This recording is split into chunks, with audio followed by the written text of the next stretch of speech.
What's up guys, Carl here of Team Symmetry coming at you with deck profile. I'm sorry I haven't done videos in a while. I've been busy with school and I'm trying out a new game. If you guys know, Card Fight Vanguard, yeah, I'm trying that out. I will post a trade binder later because I am looking for stuff for Yu-Gi-Oh! And Card Fight. But yeah, here's a deck profile of what the deck I'm running right now.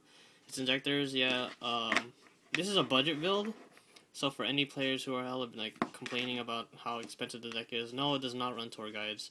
It's a cheap build, it's fun, it's pretty competitive, and this is my build. But yeah, let's go. The only expensive card in the deck is the Hornet. So I run triple Hornet, of course. You need the triple Hornet. Like you know what it does, standard. You can equip it to an Inzektor. Well, while it's equipped to an Inzektor, it gains 500 attack. And I'm not sure what I'm thinking. Yeah, it gets 500 attack and defense, or something like that.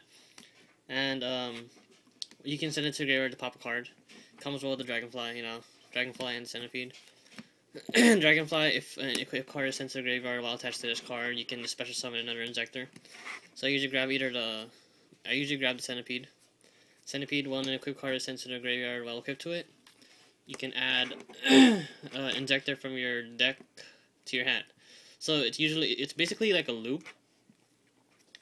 So, you know, he goes Dragonfly, equip Hornet, pop something, special summon Centipede, equip, pop something else, and then add something to your hand. So you just, from like 2 cards, you destroy 2 cards on the field, special summon 1 monster, and add the card to your hand. That's like +3?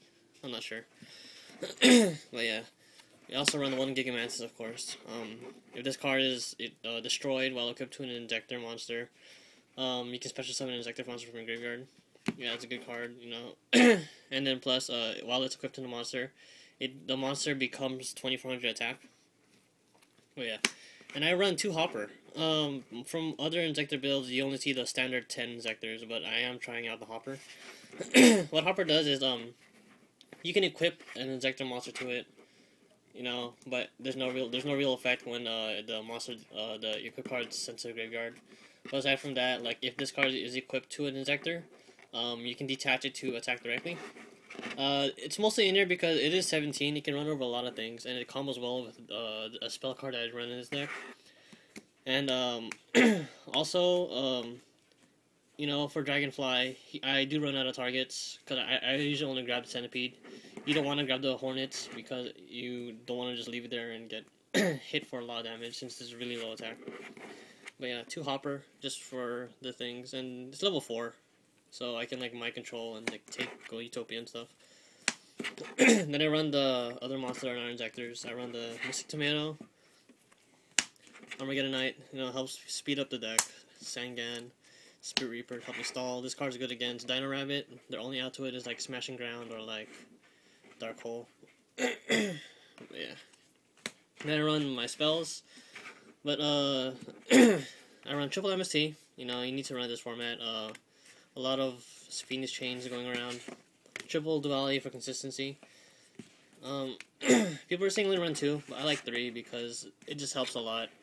There are many times when I don't have a Hornet in hand and I really need it, and then that 1 duality like helps. Foolish Burial, just for Hornet. Dark Hole, staple. Heavy Storm, staple. Monster Reborn, staple. Lure of Darkness, I run a lot of darks. All my monsters are dark, so Lure of Darkness is a must for me. Mind Control. Pod Rice. I was thinking of taking this card out. You guys probably noticed that I don't have any real boss monsters in my deck, so I'm thinking of dropping it for a Gores or something. But yeah. Creature Swap. This card's good. Combos well with a lot of cards in my deck, so I can just set Hornet and then pass, and then they summon a monster, and then they pass. I can just creature swap it, see what their monster is. You know, it gives me some intel on what they're running. And aside from that, let's say I want to go into this thing, Acid Golem, which is like an amazing card. So if you guys don't know what this thing does, it basically it's a rank 3. All you need is 2 level 3 monsters. During your standby phases, you can detach 1 material from this card or take 2,000 damage. you cannot special summon any monsters, and if this card has no materials, it cannot attack. The reason why this is good is because it's a 3,000 beater. Technically, that's all it is. And once it runs out of materials, I can't special summon. I can't attack. But then it wouldn't be a problem for me if I have creature swap, because when I run creature swap, acid golem, let's say I can give them the acid golem, so now my opponent cannot attack with this card, and they would take 2,000 damage each and every time I phases, unless they want to minus themselves and like use a dark hole, or tribute it for Cyber Dragon or something. Yeah, but it's really hard to get rid of this card because your opponent, if you give it to them, they can't special summon, so it locks them down because of that. And yeah, it's an overall just a great card. Yeah, so I run 2 creature swap for that.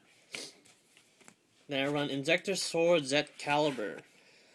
Like I said, this card combos well with all the Inzektors in my deck. It gives them all an 800 attack and defense power boost. And while this card is sent to the graveyard, I can target one Inzektor monster in my graveyard and add it to my hand.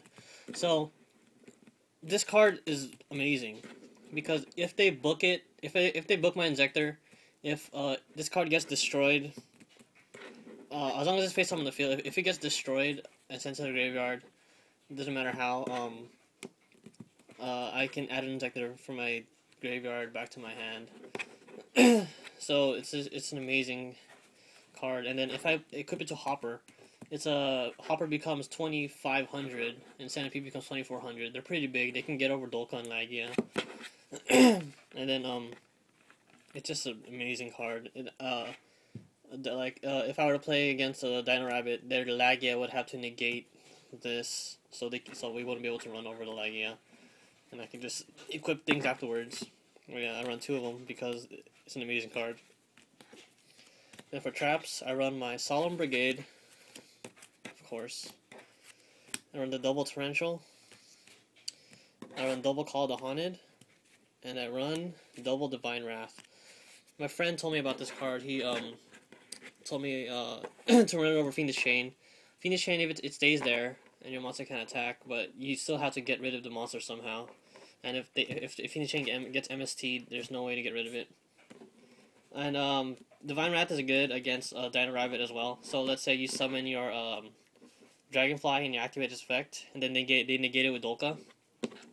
You can activate Divine Wrath, discard your Hornet into the graveyard, and then destroy the Dolka, and then Dragonfly's effect will still resolve, and you can get the Hornet from your graveyard because the Inzektor's effects don't target.